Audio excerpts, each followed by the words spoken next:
kebenaran Tuhan ini dimanapun saudara-saudariku berada. Mari belajar demi belajar.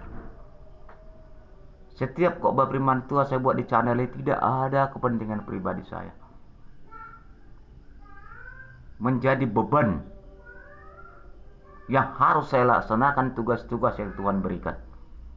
Menjabarkan firman kebenaran ini di channel YouTube. Kenapa harus channel YouTube saya buat ini? Sebab firman Tuhan berkata, beritakanlah Injilku kemana-mana, supaya semua mengerti akan kebenaranku, kata Tuhan. Sebab itu kita buat di channel YouTube ini, dimanapun saudara-saudariku berada, dan yang percaya kepada Yesus Kristus. Mari belajar kepada Tuhan menghadapi menjelang hari-hari terakhir ini.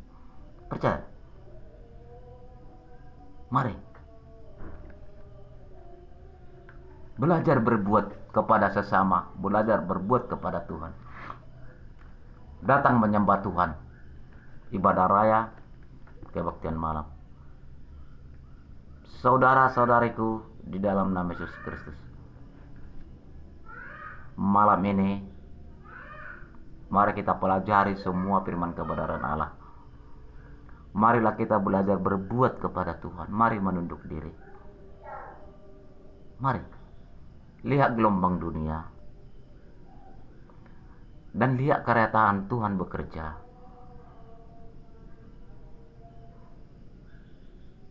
Kehidupan manusia, kaya dengan miskin, itu urusan Tuhan.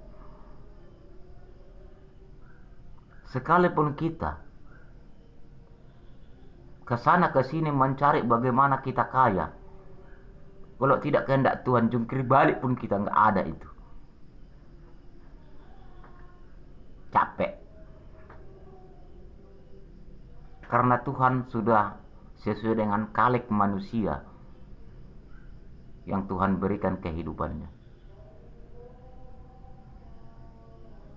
Karena firman Tuhan berkata, saling membantulah kamu di antara kesusahan.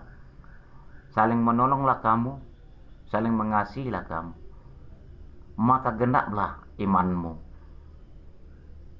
kepada aku, kata Tuhan. Sebab itu Tuhan Allah memberikan di bawah kolong langit dan di atas bumi ini ada yang kaya dan ada yang miskin.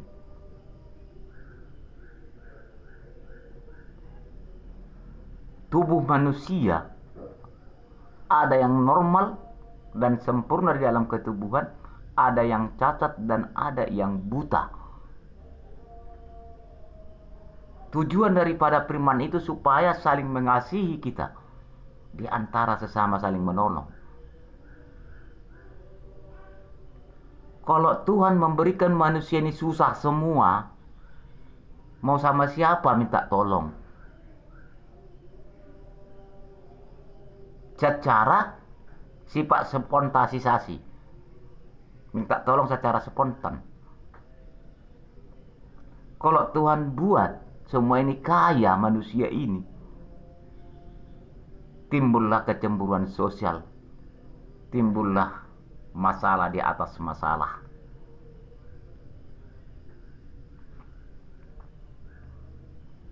Jadi kasih itu tidak ada lagi.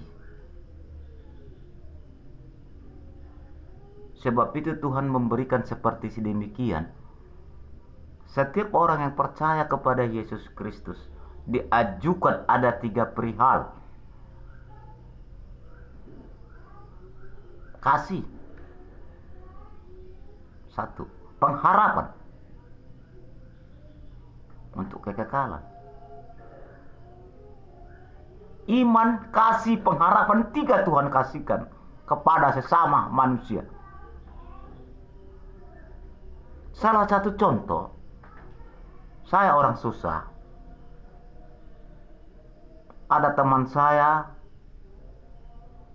sesama ke manusia, saya membutuhkan yang harus penting saya gunakan nilai mata uang. Tentunya saya minta tolong kepada orang kaya itu. Nanti kupulangkan, pinjamlah.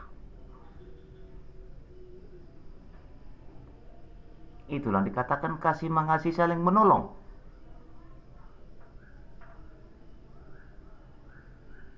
Antara orang miskin dengan orang yang sudah Tuhan berkati. Yang kedua, kalau manusia ini semua Tuhan kasih kaya, kebenaran Tuhan akan hilang. Timbul kesombongan segalanya. Siapa lagi jadi buruh dan siapa lagi jadi juragan? Dan siapa yang mengerjai ladang-ladang kita itu? Kalau udah kaya semuanya. Apa mungkin orang saya misalnya kaya, tetangga saya kaya semuanya. Saya punya ladang lebar. Saya suruh orang kaya itu mengerjai ladangku, pasti timbul permasalahan. Sebab itu Tuhan Allah memberikan kalik manusia, ada yang kaya, ada yang miskin. Supaya berjalan kasih itu saling menolong. Kenapa Tuhan memberikan kelahiran manusia cacat, buta? Itu termasuk golongan kasih juga. Tentu orang yang normal, yang sehat sempurna, yang menolong mereka itu. Pinomat menuntun mereka, meminta pertolongan.